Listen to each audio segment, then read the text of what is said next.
أعوذ بالله من الشيطان الرجيم بسم الله الرحمن الرحيم الحمد لله رب العالمين والصلاة والسلام على أشرف الأنبياء والمرسلين وعلى آله وصحبه أجمعين نوينا تعلم وتعليما وتذكر والتذكر والنفع والانتفاع والإفادة والاستفادة والحث على التمسك بكتاب الله وسنة رسوله والدعاء إلى الهدى والدلالة على الخير ابتغاء وجه الله ومرضاته وقربه وثوابه سبحانه وتعالى رب اشرح لي صدري ويسر لي أمري واحلل عقدة من لساني يفقه قولي أما بعد. Okey, kita sambung pengajian kita Safinatun Najah, insya-Allah. Bismillahirrahmanirrahim. Qala al-musannif rahimahullah ta'ala wa nafa'ana bi ulumuhi fi kitab al-Islami. Surat 53. Rukun salat. Faslun arkan as-salati 17. Al-awwal an-niyyatu, al-thani takbiratu al-ihrami, الثالث القيام على قدره في الفرد، الرابع قراءة الفاتحة، الخامس ركوع، السادس طمأنينة فيه، السابع اعتدال، الثامن طمأنينة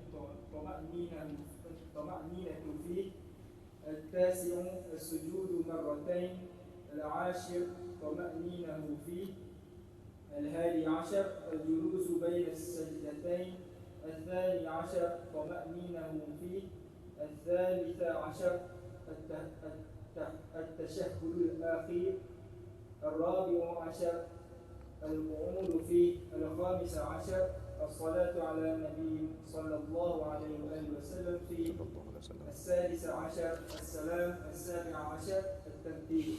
Rukun salat ada 17 perkara. Pertama, niat. Yang kedua, takbiratul ihram. Yang ketiga, berdiri bagi orang yang mampu pada solat fardu. Yang keempat, membaca surah Fatihah. Yang kelima, rukuk. Yang keenam, tamakninah pada rukuk. Yang ketujuh, iktidal. Yang kedelapan, tamakninah pada iktidal. Yang kesembilan, sujud 2 kali. Yang ke-10, tamakninah pada sujud. Yang ke-11, duduk antara 2 sujud. Ke-12 tamakninah pada duduk antara 2 sujud. Yang ke-13 tasyahud akhir. Yang ke-14 duduk ketika membaca tasyahud akhir. Yang ke-15 selawat ke atas Nabi sallallahu alaihi wasallam ketika duduk tasyahud akhir. Yang ke-16 memberi salam. Yang ke-17 tertib. Okey. Qala musannifu rahimullahu ta'ala wa nafa'ina bi'ulumihi fid darain amin. Kata musannif pada bab rukun salat. Jadi kata musannif faslun arkanus salati 17. Jadi terjemahan dia rukun salat ada 17 perkara. Jadi sebelum biasalah, jadi kita datang ke sikit bila solat, sebelum nak solat ada perkara yang disunahkan kita buat adalah apa? Azan lah. Azan dan iqamah. Kita azan dulu, lepas tu ada iqamah, barulah kita lakukan solat. Jadi azan ni asal dia dari mana? Asal azan ni. Jadi asal ni bila Nabi bina satu masjid. Jadi dia buat satu mesyuarat lah bersama sahabat, buat mesyuarat macam mana kita nak panggil orang untuk solat di masjid. Jadi sahabat-sahabat mendatangkan cadangan lah. Ada sebahagian cadangan kata apa, kita nyalakan api lah. Api nyala, datanglah orang sembahyang dekat masjid. Tak boleh. Itu cara orang Majusi. Jadi ada setengah sahabat dia memberi cadangan apa? Kita ketuk beduk. Tung, tung. Orang dengar datang untuk berhimpun solat di masjid. Jadi kata tak boleh. Itu cara orang Nasrani. Orang Kristian, Nasrani lah zaman tu. Dan ada yang kata kita pakai ni. Macam orang nak perang tu kan, tiup. Panggil. Jom solat Jumaat. Tak boleh. Itu antara cara yang diguna pakai oleh orang Yahudi lah. Jadi tak ada kata patah, tak ada kata sepakat. Macam mana azan kita nak buat? Jadi baliklah semua daripada mesyuarat. Seorang sahabat Nabi namanya kalau tak silap Abdullah bin Zaid. Dia bermimpi.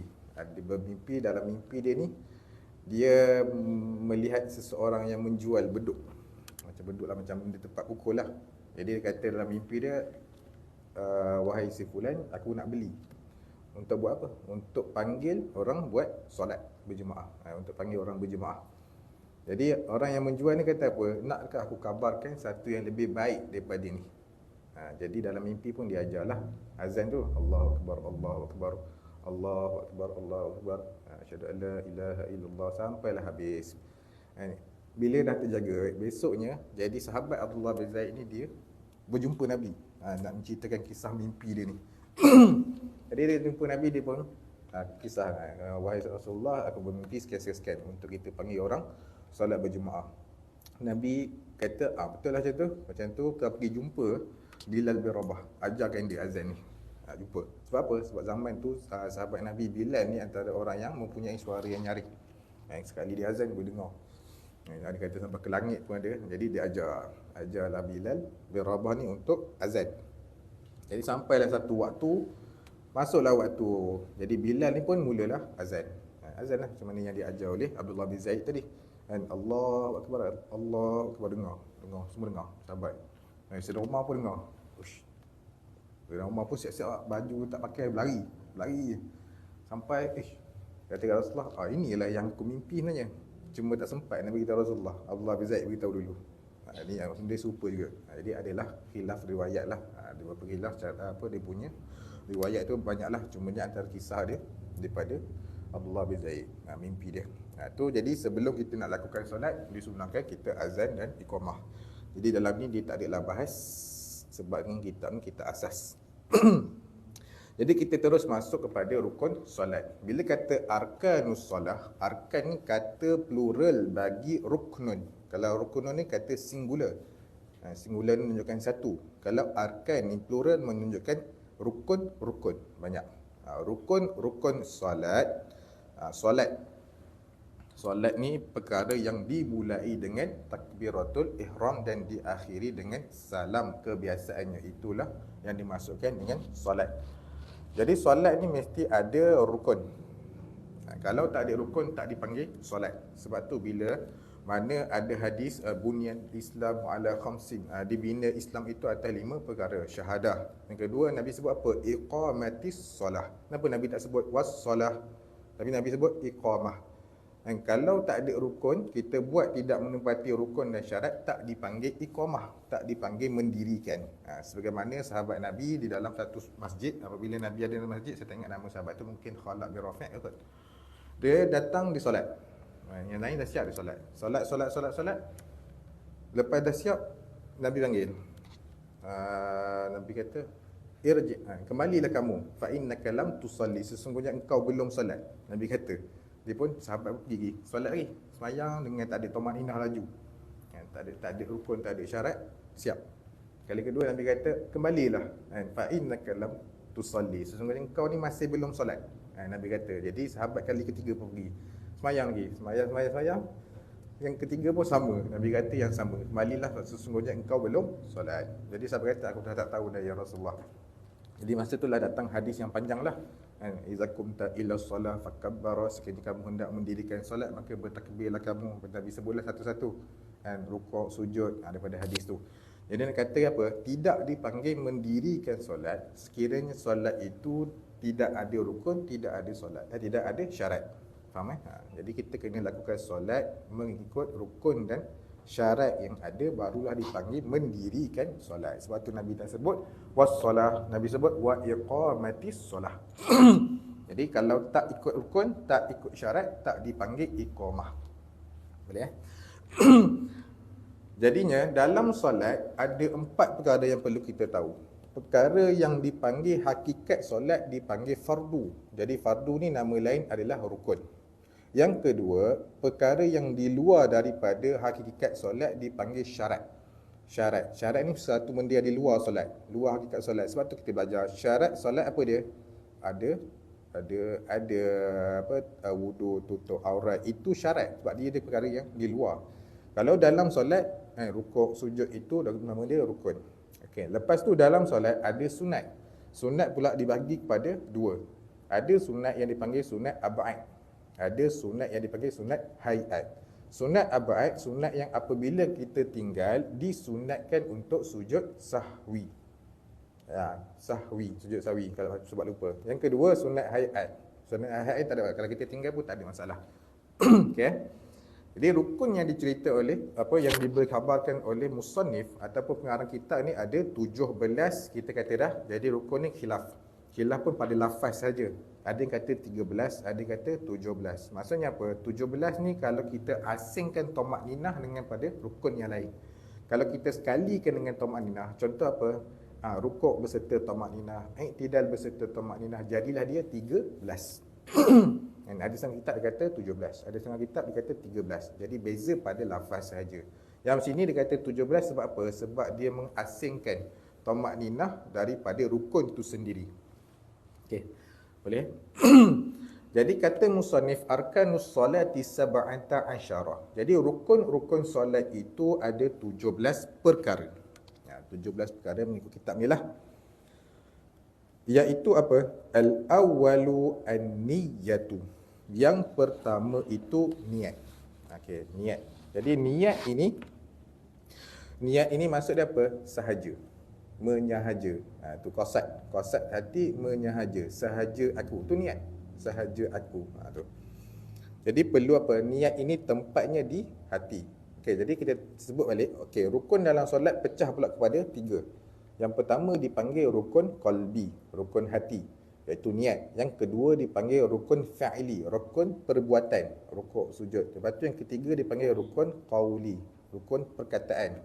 Ada 5 lah. Antaranya yang maksudnya yang disebut tu mesti dengar dengan telinga kita sendiri sekurang-kurangnya. Itu dipanggil rukun qauli. Jadi sini kita masuk pada rukun qalbi, hati, iaitu niat. Jadi tempat niat tu di mana? Tempat niat itu di hati.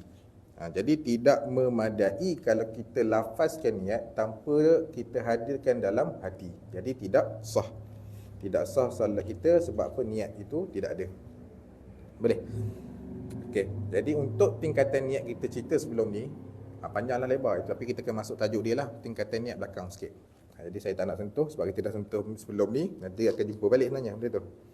Okey, tu secara kena tahulah niat. Niat itu tempat dia dalam hati. Mesti kita lafazkan niat dalam hati bermula pada alif pada Allah.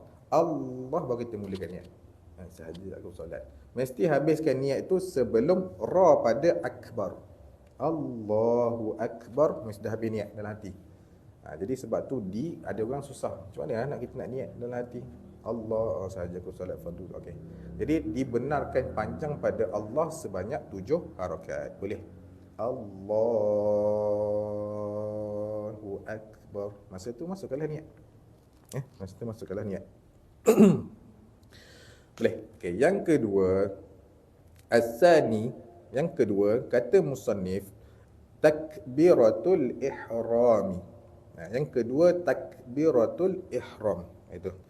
Kenapa dipanggil takbiratul ihram? Jadi tahrimuha, Nabi kata tahrimuha bi takbiri wa tahliluha bi taslimi. Tu. Solat ini apa? Haramnya solat itu bermula kita takbir dan halalnya kemudian kita dengan salam. Maksudnya apa haram? Bila kita bermula takbir, maka haramlah perkara yang harus sebelum ni. Sebelum kita takbir, kita diharuskan boleh kalau kita nak makan, kita nak minum. Tapi bila kita dah takbir, maka haramlah bagi kita selepas takbir tu makan, minum, bercakap. Sebab tu kita panggil kita orang yang berihram. Kalau orang yang buat umrah ataupun haji, perkara yang harus sebelum ni jadi haram. Dan tahliluha, dan halal dia lepas salam. Maksudnya selesai solat lah. Tu nama, jadi dipanggil dengan takbiratul ihram, takbir untuk mengharamkan perkara yang harus. Okey. Jadi makna dia mestilah orang yang solat itu pada awal solat dia menyebut Allahu akbar. Jadi itu dipanggil rukun qauli. Jadi takbiratul ihram rukun qauli. Maksudnya apa? Mestilah rukun qauli ni sekurang-kurangnya telinga kita kena dengar. Allahu akbar. Tak boleh. Tak boleh. Sebab apa? Dia rukun qauli. Rukun qauli mesti sekurang-kurangnya telinga kita sendiri mendengar perkataan tu. Okey.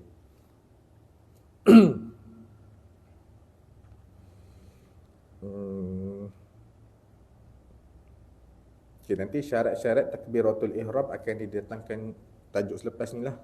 Jadi kita kena sekurang-kurangnya nak tahu, maksudnya Allahu Akbar tu mesti dua-dua perkataan tu jangan ada selang. Selang kata Allahu Akbar tak boleh. Mesti dengan mualat berterusan Allahu Akbar. Dalam Allahu Akbar tu masukkan niat. Yang cerita-cerita tadi lah, Allah sahaja aku solat fardu Zuhur, solat fardu Maghrib, wa akbar. Mesti habiskan lah. Mesti habiskan niat tu sebelum ra pada akbar. Okey. Tapi kalau orang tu tak mampu nak sebut Allahu Akbar, katakanlah orang tu adalah orang yang baru masuk Islam. Saya dah cerita dah. Jadi orang yang dimaafkan dalam agama hanya ada dua golongan sahaja. Yang pertama, orang yang baru dia masuk Islam. Yang kedua, orang yang jauh daripada ulama'. Jadi ini adalah perkara fardu ain. Bila perkara fardu ain, kita tak tahu kita adalah orang yang berdosa. Sebab apa? Yang pertama, kita ni adalah orang yang bukan baru masuk Islam, mana kena wajib tahu. Yang kedua, kita ni bukan orang yang jauh pada ulama'. Orang yang jauh pada ulama' ni antaranya negara-negara Eropah ke, yang memang negara dia bukan negara Islam. Jadi dia adalah golongan yang jauh pada ulama'. Kalau anda kata dia tak tahu perkara fardu ain, dimaafkan dalam agama. Jadi dia boleh. Jadi kalau orang yang tidak mampu menyebut Allahu Akbar, takbir, maka hendaklah dia boleh untuk dia terjemah. Boleh untuk terjemah. Allahu Akbar, Allah Maha Besar, boleh. Okey, selesai. Untuk rukun yang kedua, nanti secara detail dekat cerita kemudian lah, pada bab yang seterusnya. Yang ketiga, kata musannif, as-salisu al-qiyamu 'alal qadiri fil fardi. Tu. Berdiri bagi orang yang mampu pada solat fardu. Jadi yang ketiga daripada rukun-rukun solat itu adalah berdirinya seseorang yang mampu di dalam solat fardu dan seumpama fardu. Solat fardu saja. Jadi orang yang mampu berdiri, wajib dia berdiri di dalam solat fardu dan seumpama dengan fardu. Apa dia? Contoh fardu yang 5 tu lah. Subuh, Zuhur, Asar, Maghrib, Isyak. Lepas tu solat yang seumpama fardu, solat yang dia menazar untuk buat solat. Jadi dia ada fardu, kena berdiri waktu tu kalau mampu. Ataupun fardu kifayah, solat jenazah. Jenazah bukan sunat kan, dia fardu, tapi dia fardu ain, dia fardu kifayah. Sebab tu dalam niat kena ada fardu. Kan? Dan seumpamalah, contoh solat apa? Solat ulang. Kita nak sembahyang Zuhur 2 kali. Jadi walaupun yang kali kedua pun solat ulang, tetap solat fardu dan mesti solat dalam keadaan berdiri bagi yang mampu.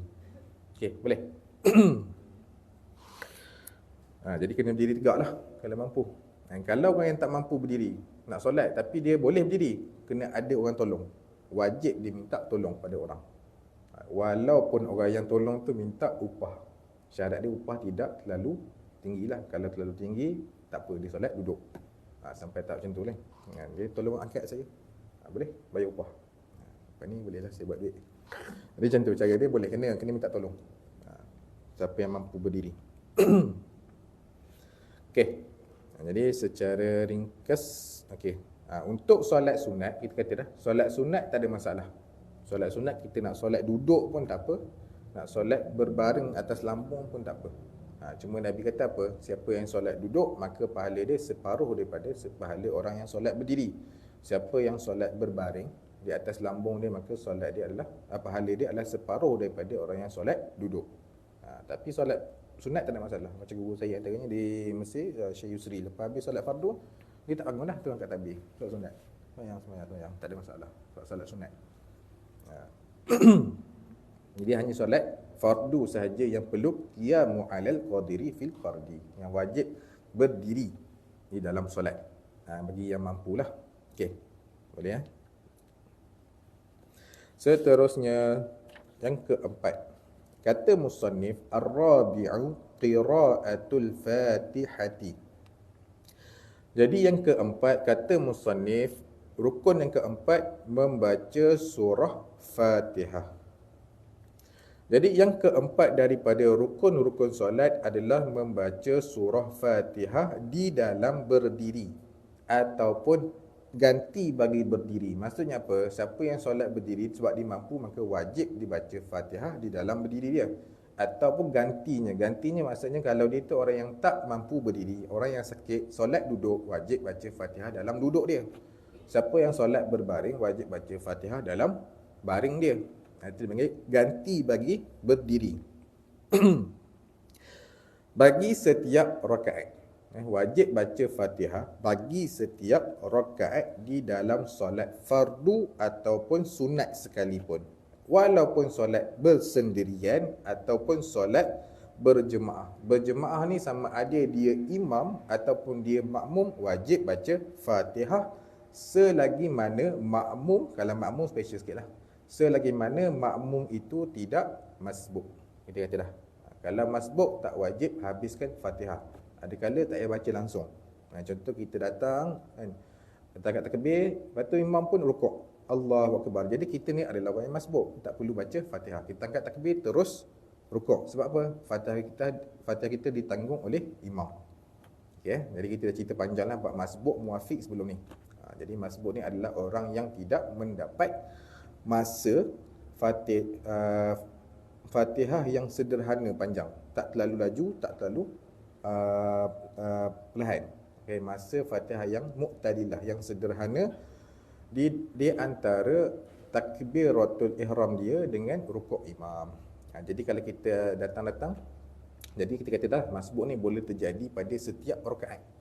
Macam saya katalah, ada imam ni dia laju kan. Kita tahu dah Fatihah yang sederhana adalah kurang dalam 45 saat ke 50 saat. Itu maksud dia.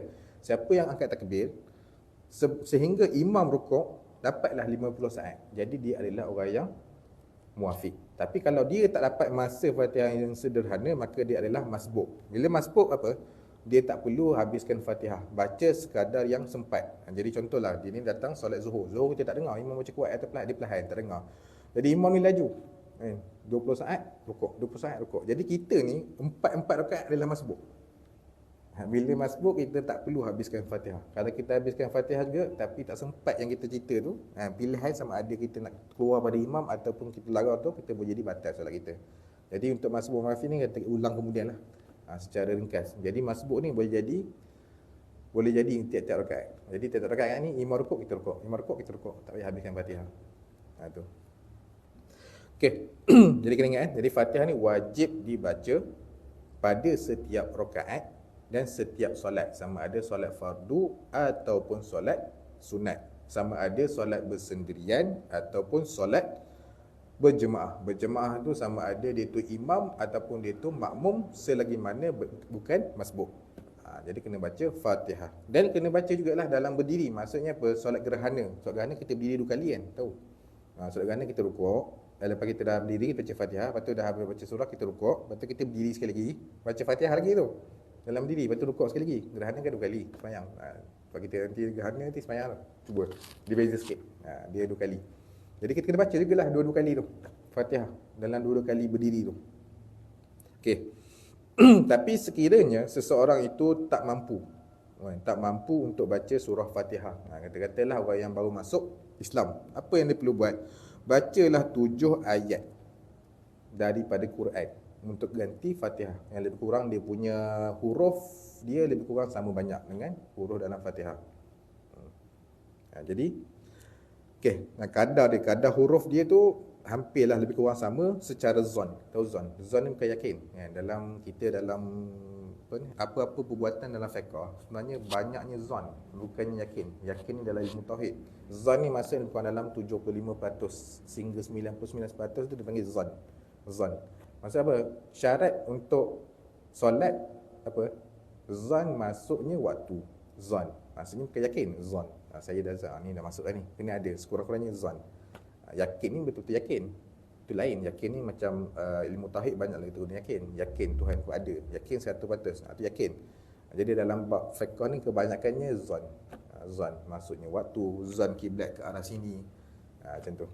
Jadi zon ni bukan dalam 75% ke 99%. Dengan juga dia panggil yakin. Lepas tu zon. Lepas tu syak. Syak ni 50-50. Lepas tu dia panggil waham. Dia bukan dalam 25% ke bawah. Lepas tu jahil, tak tahu, kosong. Itu beza. Jadi dalam masalah ni dia panggil zan. Jadi sekurang-kurangnya kita zan yang dia punya ayat tadi, bilangan huruf dia lebih kurang sama dengan Fatihah. Cukup lah, tak perlu yakin, cukup zan. Rasa dah cukup ni. Ganti kalau siapa yang tak mampu nak baca Fatihah. Boleh ya? Lepas tu kalau dia tak mampu juga nak baca Quran, ayat yang lain, apa dia perlu buat? Boleh datangkan dengan 7 jenis zikir. Subhanallah walhamdulillah wala ilaha illallah wallahu akbar wala haula wala quwwata illa billahi ma sya'allahu kana wa ma lam yasha' lam yakun. 7. Okey. Boleh ganti kalau yang tak mampu nak baca Quran. Tapi tak sampailah huruf dia macam Fatihah. Okey. Bila tak sampai apa? Kenalah tambah. Tambahlah apa zikir. Walaupun kita ulang zikir yang sama, boleh. Tambahlah zikir lain ataupun kita ulang zikir yang sama, yang penting kita zan sudah cukup dah ni, sama banyak dengan Fatihah. Boleh ya? Ataupun doa. Tapi kalau tak mampu kak, saya zikir pun tak mampu kak, tak erti kak zikir sebab bangsa Islam. Okey, cukup sekadar dia berdiri diam. Diam selama masa Fatihah yang sederhana. Kurang dalam 40 saat, 30 saat diri je, senyap je. Bagi orang yang tak mampu juga untuk baca Fatihah. Boleh? Tak faham bertanya. Okey, seterusnya kata musannif yang kelima, al-khamisu ar-ruku'u. Jadi yang kelima kata dia rukuk. Rukuk. Jadi yang kelima daripada rukun solat itu adalah rukuk. Rukuk lah, rukuk ni okey, nak kata secara detail tajuk kemudian lah, tapi nak kata rukuk ni mestilah rukuk dengan niat dia rukuk, bukan rukuk sebab lain. Diri-diri lepas tu datang satu benda kita pun rukuk, tak boleh. Kalau siapa yang buat macam tu kena kembali lah, kena kembali rukuk. Syarat dia mesti kita niat untuk rukuk.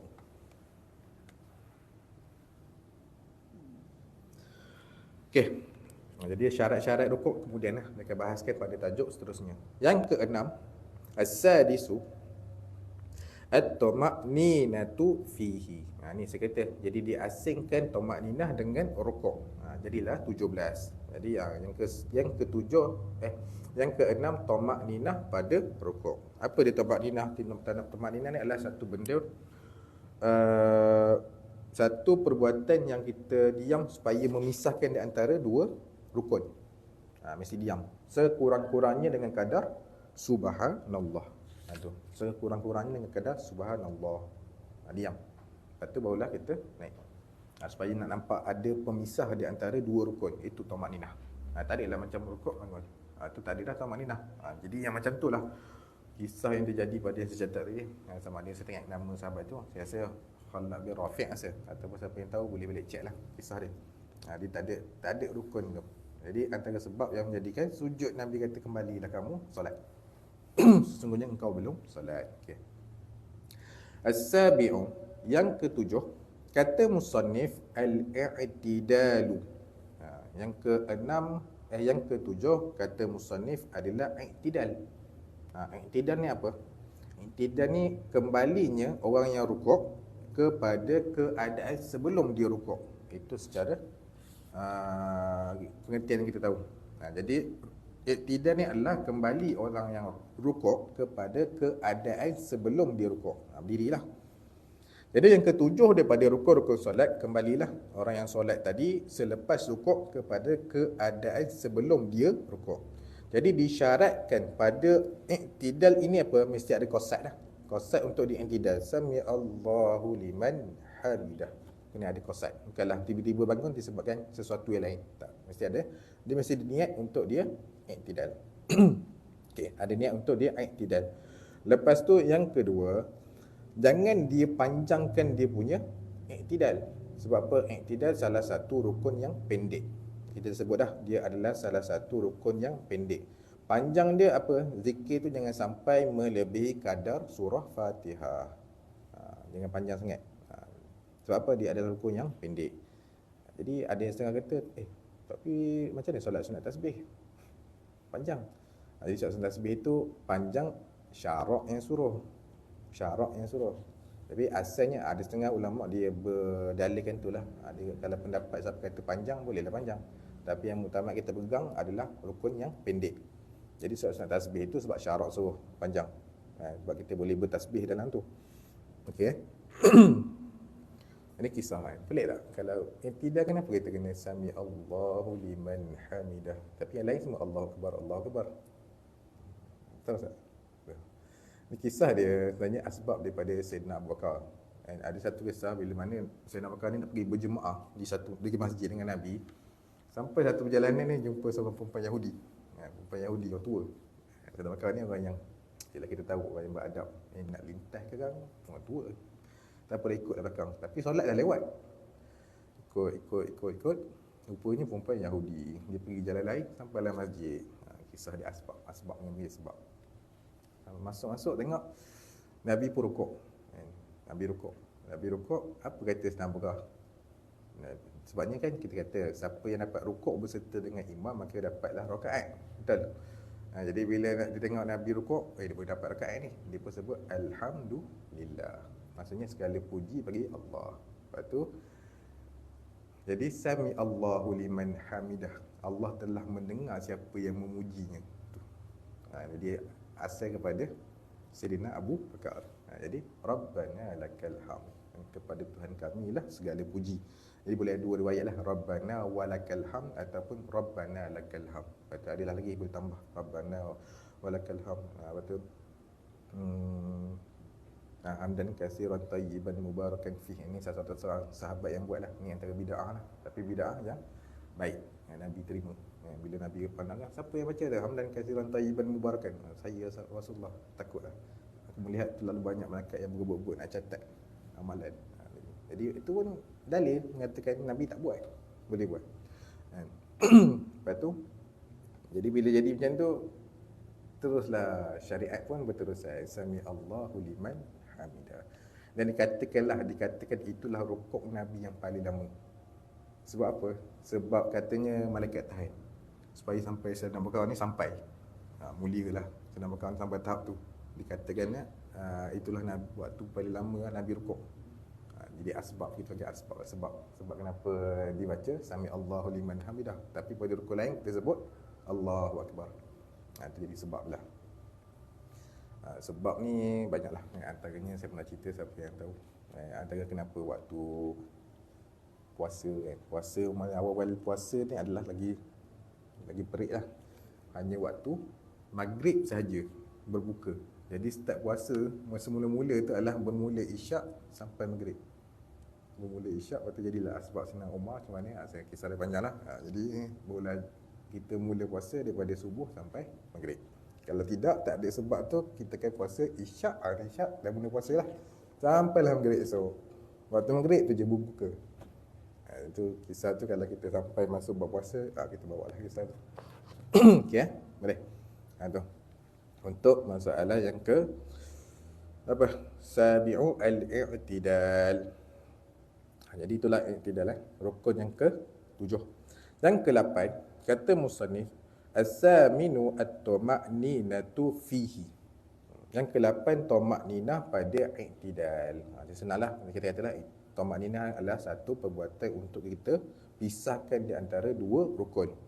Jadi ada tuma'ninah di antara rukuk i'tidal dengan sujud. Okey. Lanjut. Seterusnya at-tasi'u as-sujudu marrataini. Yang ke-9, sujud 2 kali. Jadi sujud ni okey, dia tanya kenapa tak masuk? Tak ada pula tasyahud awal.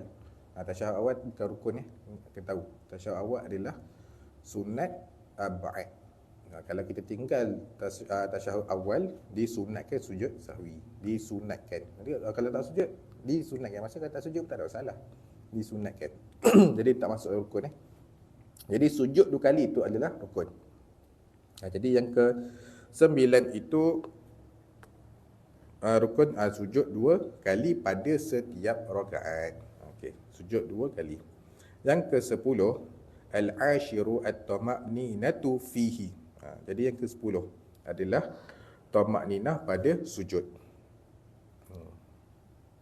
Terus al-hadi asyara al-julusu baina sajdataini.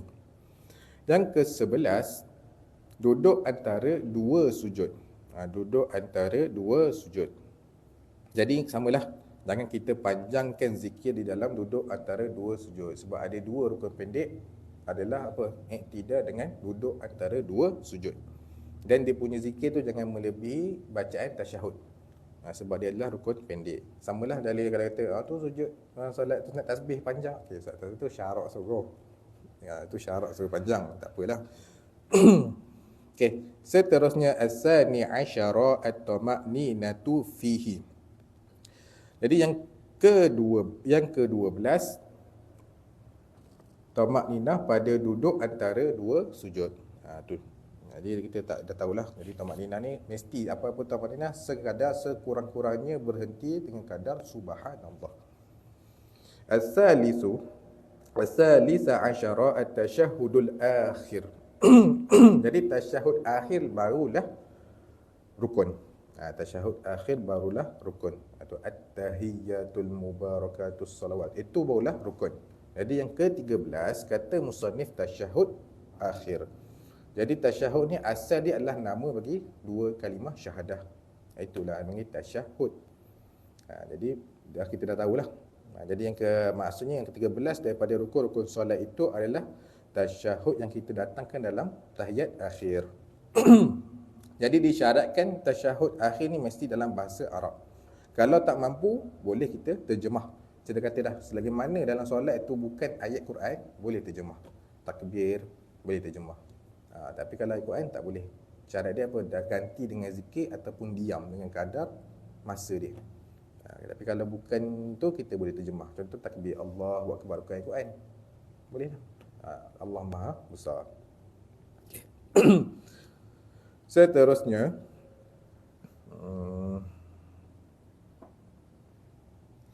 Ar-rabi'a asyara al-qu'udu fihi. Jadi yang ke-14 daripada rukun solat adalah duduk di dalam tasyahud akhir ke atas yang mampu.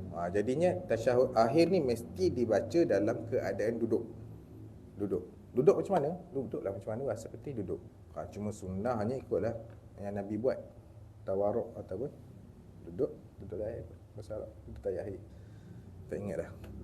Tu. Jadi duduk yang penting dalam keadaan duduk. Ini mesti dah ayat akhir dilakukan dalam keadaan duduk.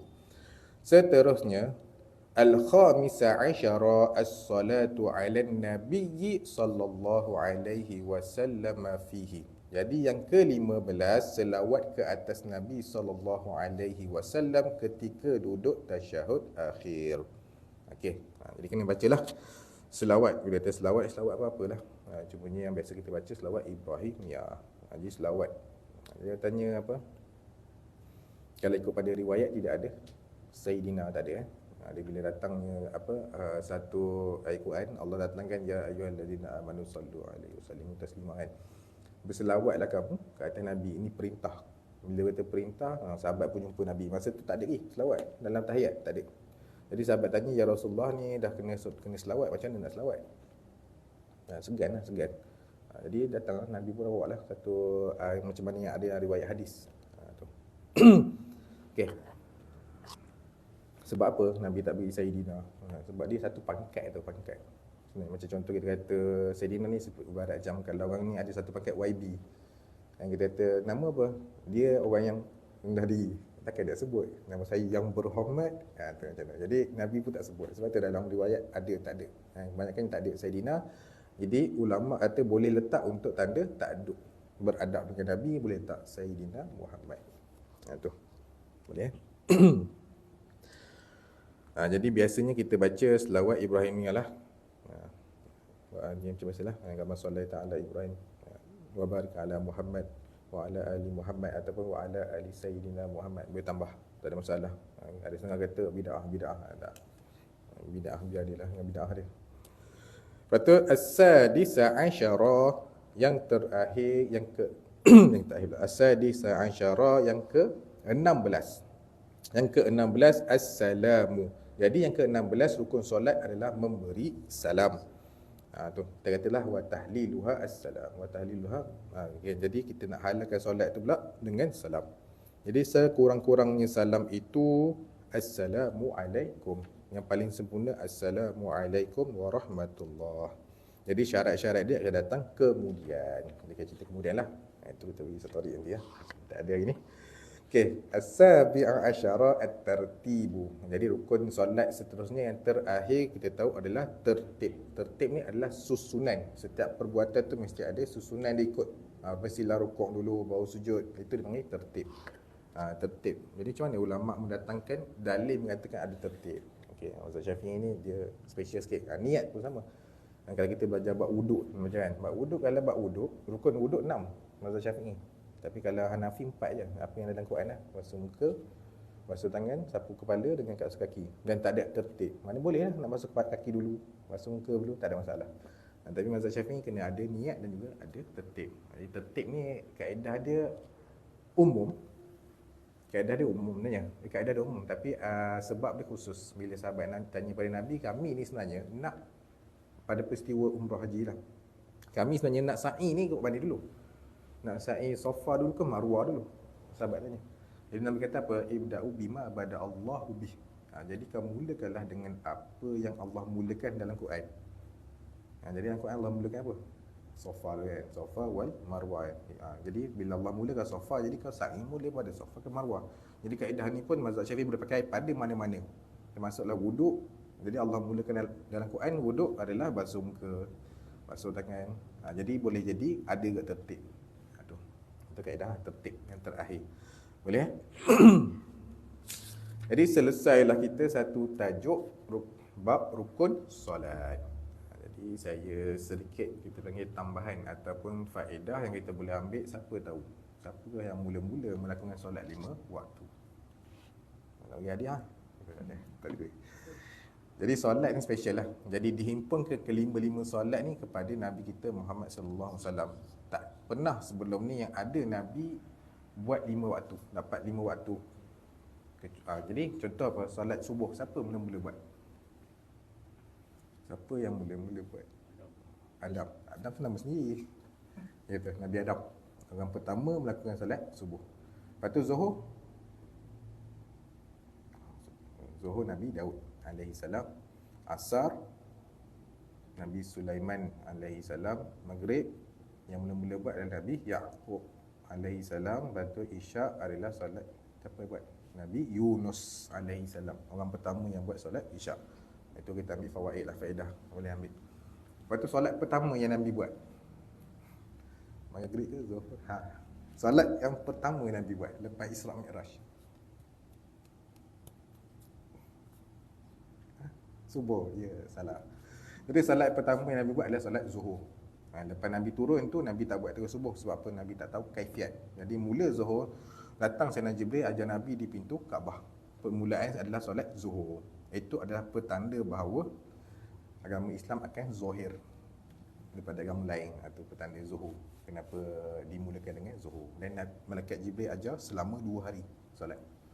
Yang pertama Nabi ajar pada awal waktu. Yang kedua Nabi solat dengan Malaikat Jibril ni pada akhir waktu. Jadi daripada situlah ulama istimbat waktu solat. Akhirnya bila? Tu. Jadi kita risau ya. Tu kita boleh ambil lah faedah-faedah. Boleh? Jadi cukuplah sampai di situ sahaja. Ada apa pun nak tanya ke? Tak ada. Jelas ke dah terbang? Orang tahu dah terbang. Okay. Kalau tak ada kita sambung di pertemuan akan datang lah. Mungkin satu hari lah. Saya ni ganti sebab dia ada keuzuran, tidak hadir hari ni, terpaksa. Okay, baik. Kalau tak ada apa-apa, kita tutup majlis kita dengan tasbih, kafarah dan suratul Asr. Subhanallah. La ilaha illa anta astaghfiruka wa atubu ilaik. Bismillahirrahmanirrahim. Wal 'asr innal insana lafi khusr illa alladhina amanu wa 'amilus solihati wa tawassaw bil haqqi wa tawassaw bis sabr.